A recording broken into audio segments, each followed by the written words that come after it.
Welcome in, everybody, to another edition of TinChattin. As always, I'm Drew Fry. I'm here with Mike Moz. We're back at Parkview Field, just wrapping up what was a very eventful 4th of July week this past week.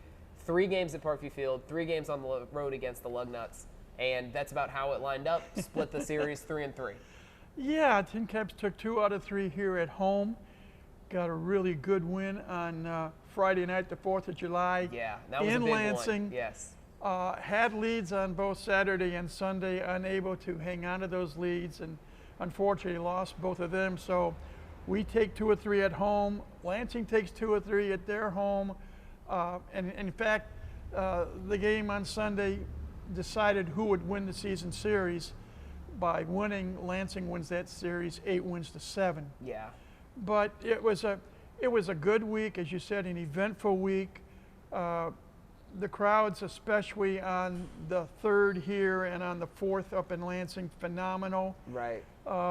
Between the two cities, you're talking nearly 20,000 fans. 20,000 fans to see 2 ball games. Yeah, for a high A baseball matchup right there. And that's what we were discussing. This is the first time since Parkview Field opened here that the 4th of July game was not played at Parkview Field. But we had the Celebration USA taking place on the 3rd. That one still drew, I think, a top 10 crowd in the ballpark's history. And then, as you've mentioned before, going on the road, I mean, you got to experience that. What was that like, being able to be there in Jackson Field on the 4th of July? It was fun because I've been to Jackson Field many times over the years. Never before on the 4th of July. And as you and I were briefly talking before we started taping the segment, both teams love hosting a game on the 4th of July. Right. This year was the first time for Fort Wayne, since this ballpark opened in 2009, that we did not host a 4th of July game. Last year, Lugnuts were here. It was the first time since their ballpark opened, and they got into the league 1995, I believe it was, or 96. Yeah. And it's the first time that they didn't. And unfortunately, it's going to be that way now because Major League Baseball runs the scheduling, and it's going to be alternating years on the 4th of July. But so that means a home game for the Tin Caps most likely next year on the 4th. Correct. Okay. We'll be back here next year, and then we'll be back on the road in 2027. But 8,825 fans here at Parkview Field, as you say, a top 10 crowd all time. Yeah. And I think of the top 10 crowds in Parkview Field history, most of them, 8 of them are on the 4th of July.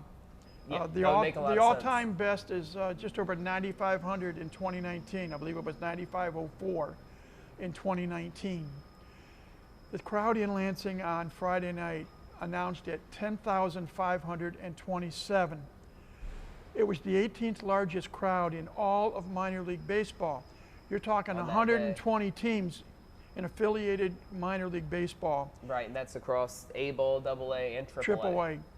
And the only larger crowd, be it A or AA bracket, was in Fresno, California, the Grizzlies, who up until 2021 were a AAA franchise. Right. Now they are a single A franchise, part of the California League. Yeah, with all that reshuffling a few years ago. But they drew 10,531 fans, just 4 more fans than Lansing did. But it's always fun when you go to an athletic event, be it baseball, football, basketball, soccer, volleyball, whatever. And when you get to see what we call a packed house or a near packed house, near capacity crowd. And the fans were in it, obviously. Of course, yeah. For informational purposes, imagine what last Thursday was like here and what a typical Thirsty Thursday is like. Right. Or what a Saturday night crowd when you have a national act coming to town. Yes. Be it Berserk, Superstars, whatever. Right, a celebrity appearance. You have, and you have a bigger attendance. It just seems to be a more festive atmosphere. And it was really, really neat to be able to broadcast a game in front of a huge crowd. And the icing on the cake was that the Tin Caps won the game Friday night. Yeah. both the Thursday and the Friday games. Got an excellent pitching performance from Isaiah Lowe Friday night. Went into the 7th inning, his longest stint as a starter in Fort Wayne. He's really turned a corner lately. He really has. Talking about some of these standout guys, I mean, he came into the season with some of that prospect status, and really early on started struggling. The ERA was pretty high. It still is a bit of a crooked number now, but if you look at just his last 4 or 5 starts, you can definitely see he's trending in the right direction here and starting to show what the Padres believe in him. He really is. And so he pitched well. And in fact, Friday night, let's see, I believe it was Cole Paplum, or was it Garrett Hawkins? Hawkins had 2 saves in the series. Paplum had the 3rd out of the 3 Fort Wayne wins. Both of them locked down this and past they week. played well. Yes. And pitched well. But it was a really, really neat feeling to see all those fans. And again, we've commented before, I mentioned at the start of the 9th inning on Friday night on the 4th of July, there were some, I don't know if they were fans or how to describe them, but there were a series of fireworks that were set off while the baseball game was going on, but not in the ballpark. Right, across outside. the street from the ballpark, outside the ballpark. In the town of Lansing somewhere, yeah. So we had fireworks going off as the 9th inning was played. And with the Tin Caps winning, that means you had both a top of the 9th and a bottom of the 9th. Right. So an extended 9th inning. And then shortly after the game ended, then you had the fireworks that went off inside of Jackson Field. Yeah. So it was a neat experience. We talk about it, and I say we, broadcasters, tend to talk on occasion when you have large crowds. The adrenaline flows on the part of the players. Yes. And you start, they get excited. And when we always talk about, be it the 10th man for baseball, the 6th man for basketball, right. the 12th man for football, yeah. Meaning the home crowd. And the impact they can make. And the home crowd, when they get fired up, that gets the players fired up. And they can do some things sometimes that normally they may not be able to do just because of the combination of adrenaline and excitement and wanting to do so well in front of so many. Right. That sometimes you can do some things that 9 times out of 10 you wouldn't be able to do. Yeah, well, we saw that this past week with several Tin Cap players who, in front of these larger crowds, whether it be home or away, just really stepped up this series. I mean, I know you've got some of your kind of the favorites that really stood out from this past week. I think the one that stands out the most, I think he led the team in hits this week, is his own lightning rod himself, is Brandon Butterworth. Yes. He crushed a couple home runs, just continues to lace these extra base hits. He's been that, I mean, as we mentioned, that lightning rod, that jolt of energy for this team. Yeah, Brandon went 9 for 24 in the series. He leads the Tin Caps in doubles for the year. And a lot of that is just being able to take an extra base. And he did have 2 home runs in the series. Oh, perfect. Had 1 here and 1 in Lansing. Yeah. And for the season now, Butterworth has 17 doubles, a league-leading 6 triples, 7 home runs, so that's 30 extra base hits out of the 70 that he has accrued. That's impressive. That's a pretty good average. Because that's not only being able to just get the ball in play, but being able to hit it somewhere hard and take those extra bases. One other footnote. On Friday night, for the first time in his professional career, Brandon Butterworth played in center field. Never before. He's been moving around the infield a bit. Never before in college or in the professional ranks had he played center field. He's primarily a shortstop, learning to play second base this year with Fort Wayne. And he played full. Now, he only had 1 opportunity, and ironically, it was the final out in the 9th inning. Of course. Moving a little bit to his right, catching a fly ball to end the game. But he did play the position, as they say, flawlessly. Yeah. Adding to the list of players who are playing multiple positions this year. Yes. Braden Carpathios has played all 3 outfield positions. Got Rosmond Verdugo across the infield. Jack Costello has alternated between left field and first base. Yep. Brendan Durfee has played first base on a number of occasions, normally a catcher. Right. Jacob Campbell is a converted catcher that has been playing primarily right field, sometimes left field. So what that does is that gives Lucas Ray a lot more flexibility than he otherwise might have. Yes. Both in where he plays players defensively and how he can utilize them offensively. Right. And that's a nice thing to have. Yeah. And that's something, truthfully, that used to happen years ago, even in the major leagues. Right. They don't went away for a while. And now it's coming back where these players are being trained and taught to play multiple positions because that's a better chance for them to make it into the bigs. Right, and to get playing time. Yeah. Because even if you find yourself blocked by another player ahead of you in the minor league system, you can play multiple positions. Then you have that outlet to continue to get your bat in the lineup and then continue to show what you can do on the offensive level. So, so that's a nice thing that all these players are playing multiple positions. Yeah, well, speaking of, because the Tin Caps had their fair share of natural middle infielders this year, particularly shortstops. And we've talked about DeVries, we've talked about Butterworth. One of the newest ones in Ryan Jackson has continued to impress. And again, with being able to play multiple positions, allows him to showcase his offense. And the offense has been showcased.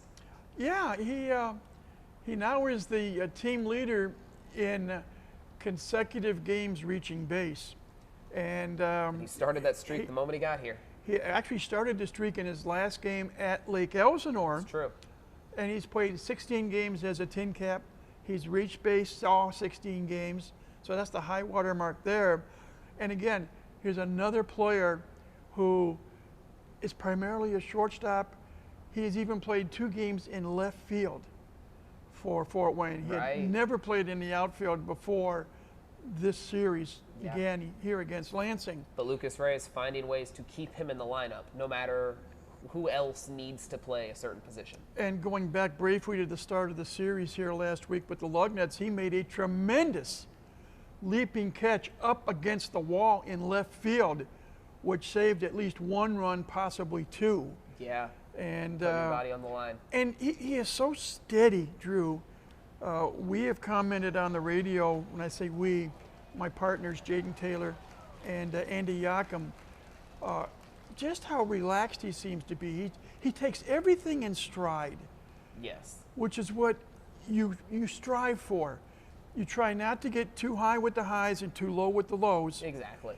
And Ryan Jackson fits that perfectly, regardless of what position he plays. Yeah. He seems to have an innate knowledge of the game and knowing what he needs to do, whether it's defensively or when he comes to the plate. Right. And as evidenced by him reaching base in all 16 games he's played for Fort Wayne. Yeah. And so now looking ahead, we've got another series at Parkview Field, which is sort of this final stretch of having, it's a 15 of 18? It would be a stretch of 15 games out of 18 played. Yeah. And so welcoming in Quad Cities, this is the first place team in the West currently. Yes. The Tin Caps are the second place team in the Midwest League East, only behind the West Michigan Whitecaps, who have already locked up their playoff spot. So this is the shuffle of the second half standings and all of that. But either way, needless to say, this is going to be a big series because it's 2 teams who are currently in pole position to earn their playoff spots. The River Bandits lost out on the last day of the first half to Cedar Rapids. They lost, Colonels won.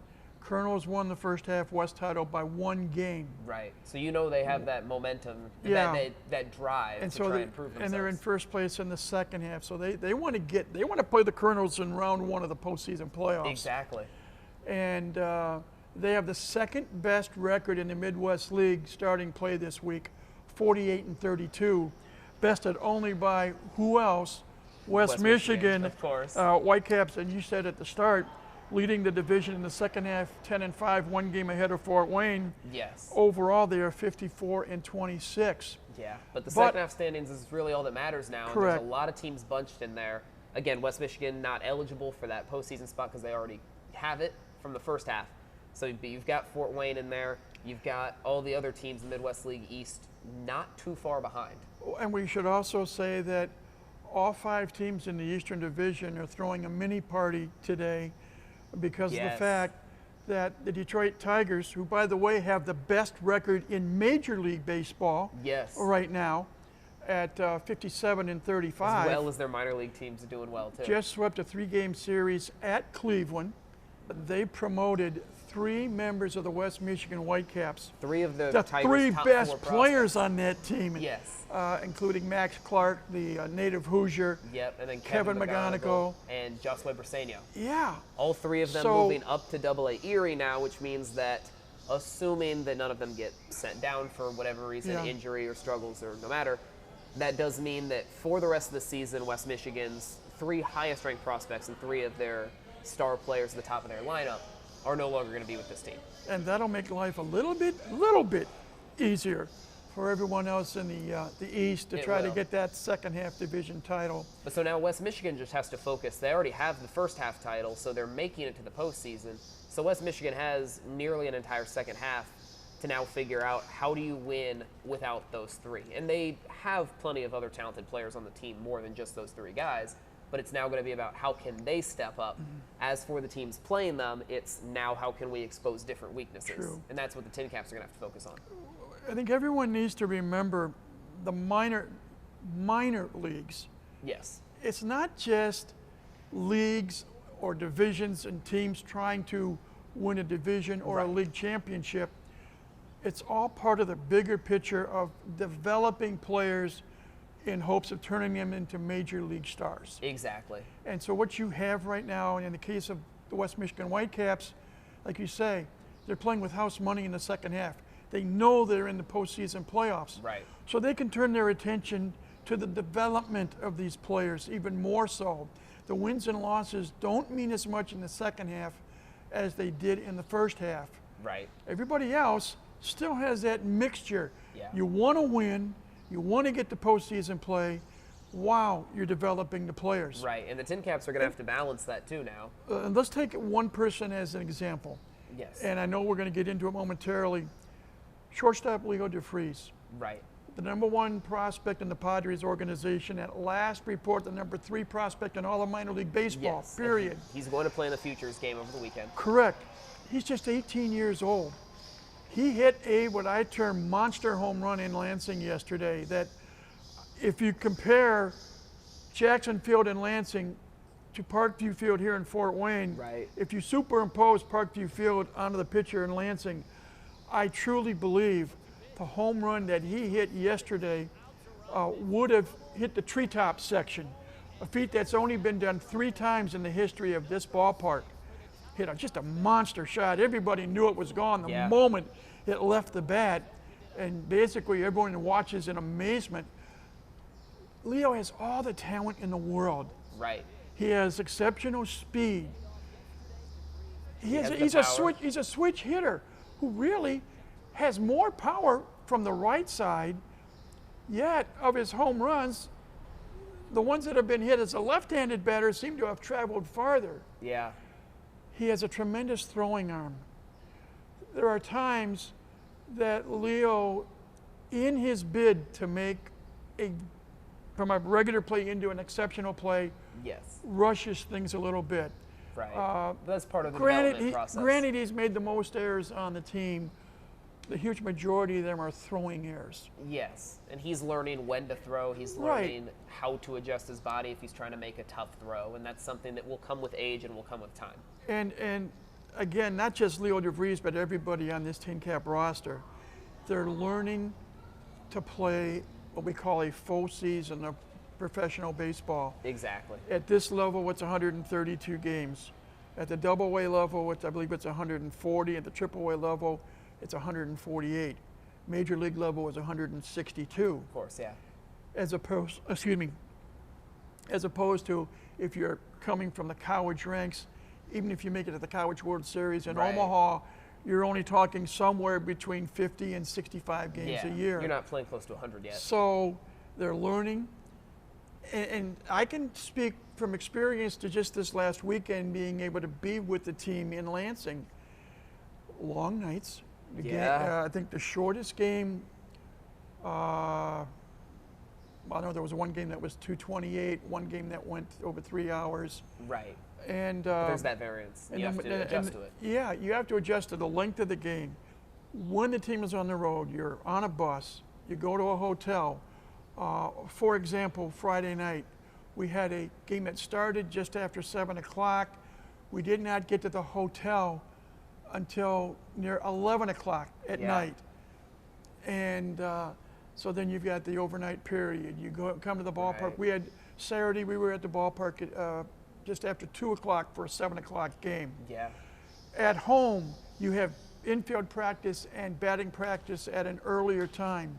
Right. Usually somewhere in the between 3:30 and 5 o'clock area. Yeah, you got to use those schedules. And then when you're on the road, you're the second team that has BP and infield, usually sometime between 4:45 and 5 o'clock going until 6 o'clock. And that's not even accounting for when you get to higher levels, especially the major league level, you got to battle different time zones. And get on airplanes. Exactly. And so forth. So all of that is how they learn what a professional athlete goes through. And sometimes it can put wear and tear on the body and wear and tear on the mind. Right. So it's a learning experience.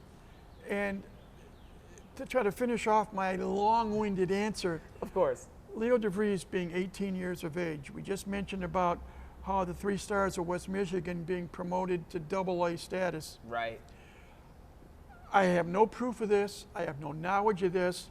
I'm going by my gut, my instinctive feelings. I honestly feel that Leo DeVries will spend the entire 2025 season here in Fort Wayne.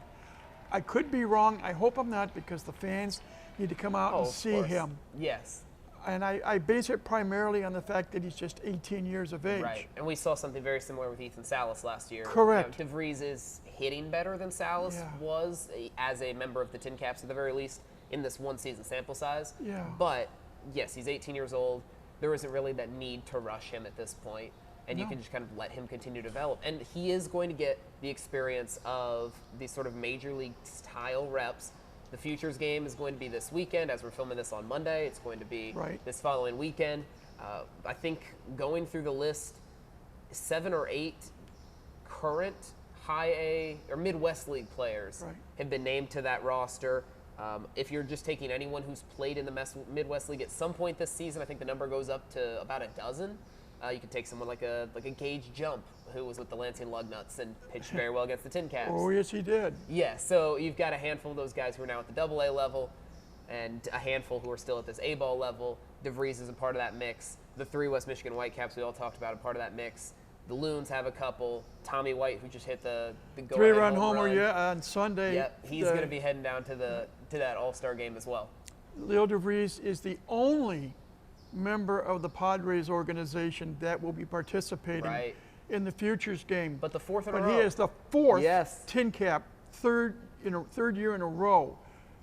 Is it 3 or it might be 4? It's Ethan Salas last year. Yes. The year before that, it was the first one was Jackson Merrill. How can I forget? Yes, it's Jackson Merrill. And the first Tin Cap that played was Robert Hassel III. Right. Who now is a member of the Washington Nationals. Yes.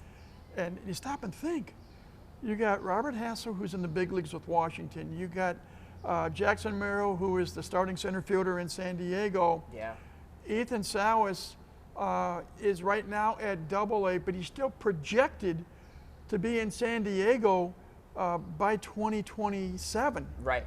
Yeah, about 2 years away. And now you've got Leo DeVries. Yeah. So it's a nice tradition that indirectly the Tin Caps have established. They've started developing of having talented players being selected to play in the Futures game. I mean, this is a game that's got national television. Right. It's where the All-Star game is going to be in Atlanta this particular weekend. And these players get to interact with other players who also they might be coming up with, or they have the same expectations, and they're going to be experiencing the best of the best in terms of talent. And there will be some of the Major League All-Stars who will be there in Atlanta. Right. Because the Big League All-Star game is a week from this coming Tuesday. Yes. So, you know, we talk about getting excited. We talk about playing before capacity crowds or record crowds.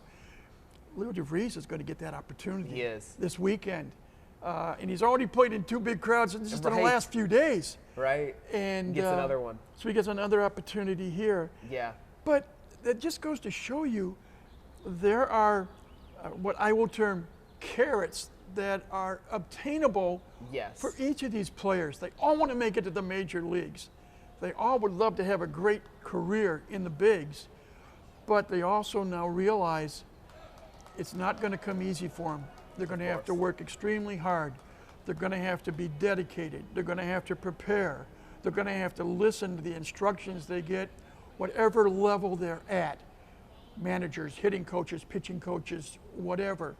When what we call rovers, roving instructors, like we had a couple of weeks ago, come into town to observe what the instructors do, and we had a chance talking with 2 former TinCat managers a week before last, in Jonathan Matthews and Mike Daly, who are still with the organization. Jonathan Matthews is now the minor league roving hitting instructor, so he goes to all the affiliates. Mike Daly is the assistant in player development, so he keeps an eye on all the players throughout the system. Right. And what they do is they don't try to tell the reigning hitting coaches or pitching coaches or catching coaches or whatever what to do. Exactly. They're willing to offer advice. They're, because of the experience factor that they have. Right. And that's the beauty of the business, to be able to mesh potential young talent with veteran experience in hopes of being what I will crazily call a baseball scientist, to create what we hope is the modern player of today, who can just go out there and play a game that we've all played as kids, but play it to the best of their ability, and potentially at the highest level. Yeah, I like it. Well, I want to take this story and kind of build it into our question of the week. And this one, we haven't discussed this ahead of time, so this will be a fun one for you. It's about the futures game. And we're taking a venture a little bit off of the Tin Caps because we can just sit here and talk about DeVries. Out of the Midwest League players who will be competing in the futures game, I want us to make our predictions on who we think is going to be the standout star. Oh, jeez. So we got to pick someone off of a different team this time around, because it's easy enough for us to just say, oh, okay, Leo, move on. Out of the other Midwest League teams. Part of it is going to be determined on how much each player plays. Exactly. We throw Leo out of the equation. Yeah. We've talked about Max Clark and McGonigal. You got Zaire Hope and Josue DePaula from Great Lakes. Yes. You got Tommy White from Lansing.